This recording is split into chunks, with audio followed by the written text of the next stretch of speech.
નમસ્કાર, ગુજરાત પ્લસ ન્યૂઝમાં આપનું સ્વાગત છે। હવે જોઈએ આજના સમાચાર। અમદાવાદ લીંબડી બગોદરા હાઈવે મીઠાપુર નજીક આવેલો પુલની હાલત પણ ખરાબ છે। ઘણા સમયથી જર્જરિત હાલતમાં છે।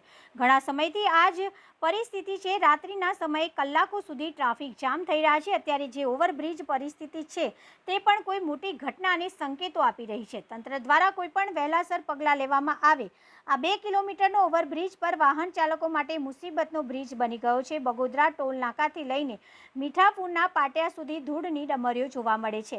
જે હાલની પરિસ્થિતિમાં વાહન ચાલકો બ્રિજ પરથી પસાર થાય છે એ પણ એક મજબૂરી છે। વાહન ચાલકો પોતાનો જીવ જોખમમાં મૂકીને બ્રિજ પર પસાર કરે છે।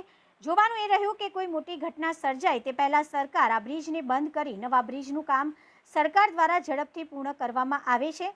રિપોર્ટર ભરત બેલદાર।